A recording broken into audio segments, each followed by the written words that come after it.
Hello and welcome to this first issue of one of our new vlogs, Remarkable Remedies, a discussion about objects that we have in our museum at the Royal Pharmaceutical Society. And in these times, our offices are closed at the moment, so the museum isn't as accessible as we would like it to be. But we're delighted today to be welcomed by Catherine Walker, who is a bit of an expert on some of the items that we have in our museum. Catherine, I don't know if you just want to say hello and introduce yourself. Yeah, hello. I am Catherine Walker. I'm the museum officer here at the Royal Pharmaceutical Society.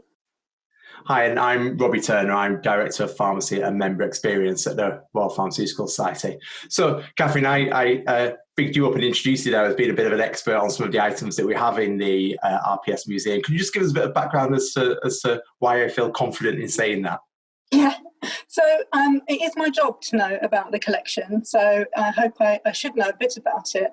But I also have a background in the history of medicine. And so that's why I like the collections here and find them particularly fascinating. And it's not just some of the slightly outdated treatments that we have on display. We also have a range of collections from our caricatures to our materia medica collections, which show the kind of social history of the museum. Because ultimately the history of medicine and the history of pharmacy is a personal history about the pharmacists and the patients.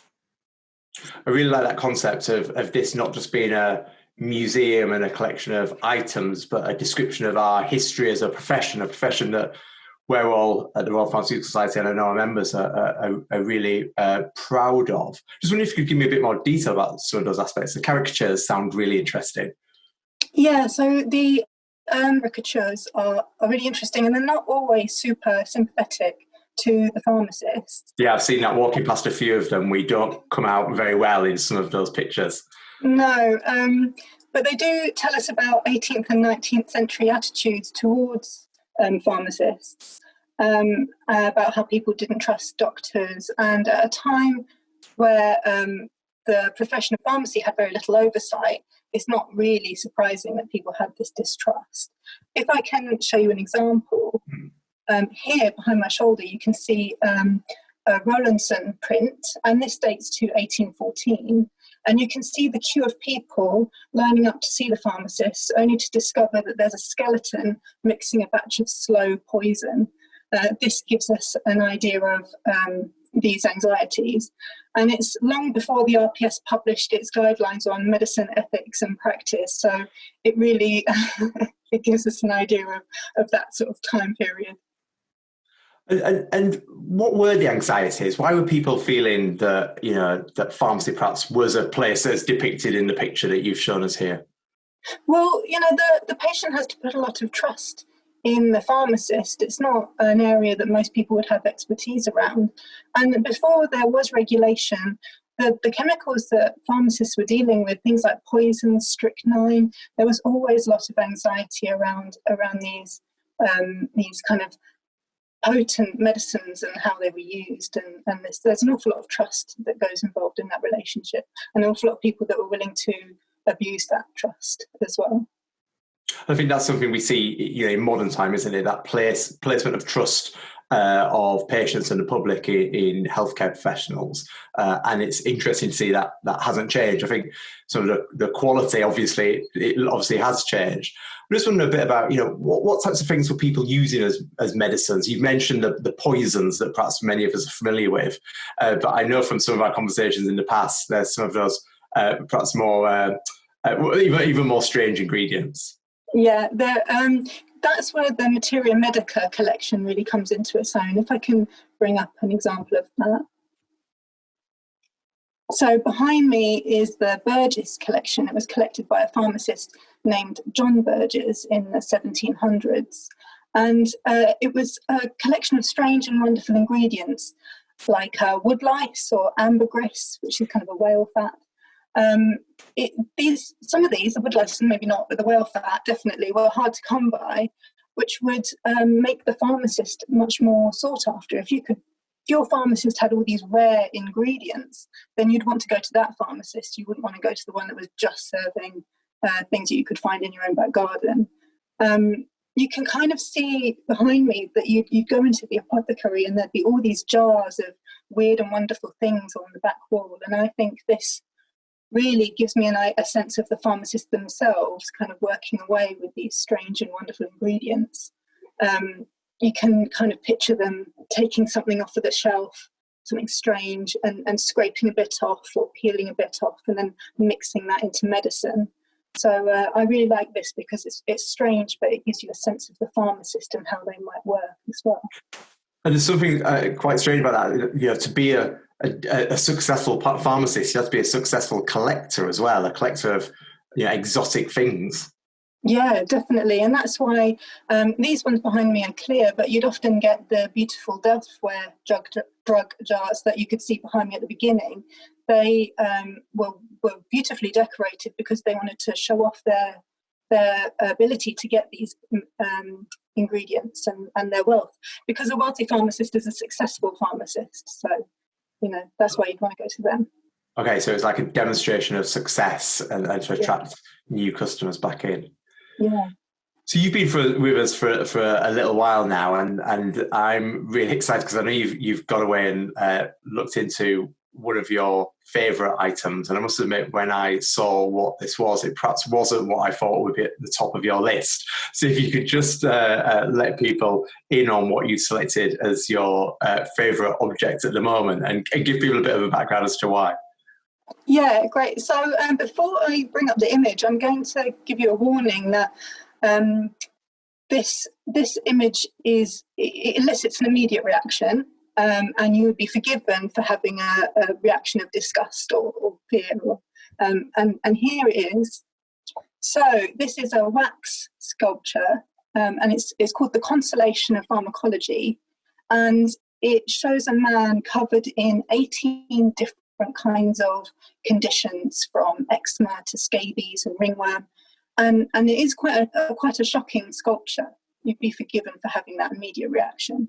And this bit here, so this sculpture here, because I've seen this many times. This is on display in the office where I usually work, and I must admit I've had sandwiches and a buffet lunch alongside some other people in a meeting, looking at this particular sculpture. Is this one an original, or has it been is it a more modern replacement? No, so wax sculptures like this are interesting because they bridge a gap between science and art, and that goes back to the 19th century.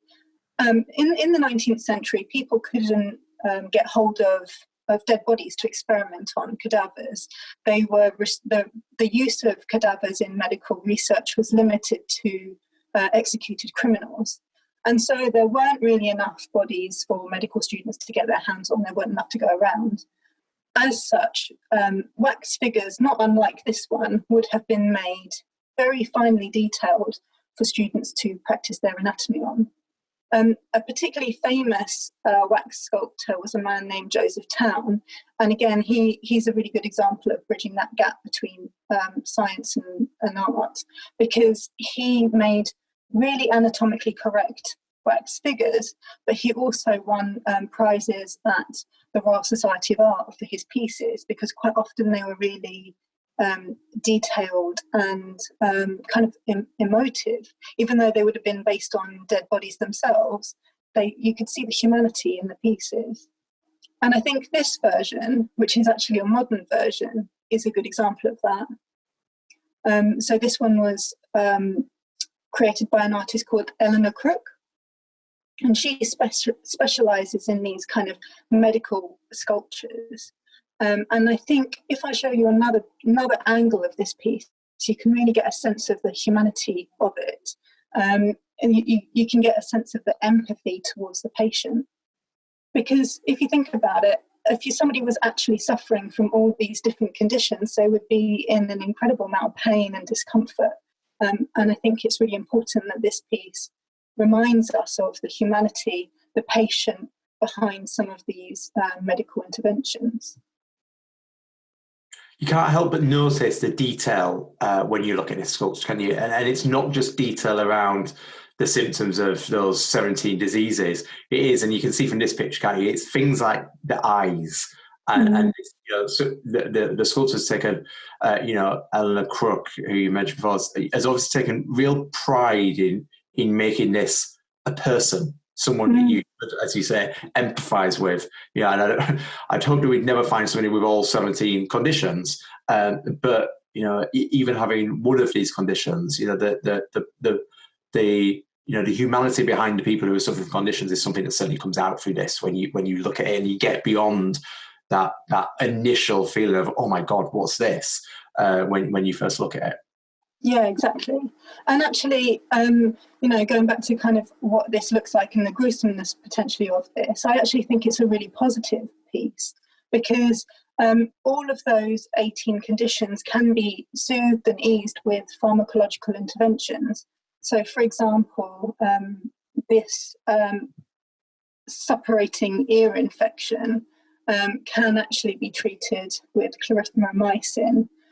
So it really is surprisingly positive piece, and that's what I like about it. It brings in the person, the people behind it, the patients. It shows us the pharmacological interventions and the progress that we have made, and it's historically significant as a piece as well. So that's the reason why it's my favourite object. And it goes back to that thing, the principle you started it with, started discussion with, which isn't just a collection of objects, inanimate objects, which, to be quite honest, when I see them, when I walk past them, there's some that really make me feel proud. There's some pictures, such as of the first woman president of the Royal Pharmaceutical Society, Kennedy Irving, that you walk past them and you can't help but feel a sense of, wow, this is a great profession to be part of. But then when you see objects such as this, they seem like oddities, and your description there of actually, when you put them into the context of the time or the context of actually what it is demonstrating, is a really powerful story behind objects. Yeah, definitely. And the history of medicine, like I said, is a human history. We've all been to the doctors, we've all had to go to the pharmacist, we all have felt pain, and I think that's something that the exhibition, the display at the head office really does kind of show, is that kind of human side of pharmacy and the history of pharmacy.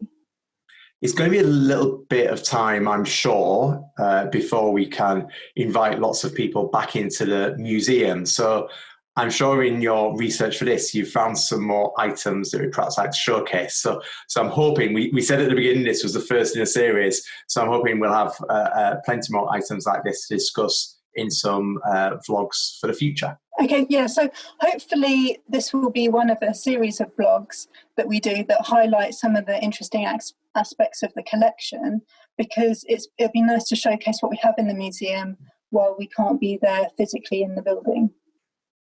Catherine, again, a huge thank you for joining us and for taking the time out to really showcase this item and the future items we'll be showcasing. Thank you all for watching. Please do get in touch with us via social media if there is something that you'd like to know about the museum, and we look forward to seeing you in future. Thank you. Bye-bye.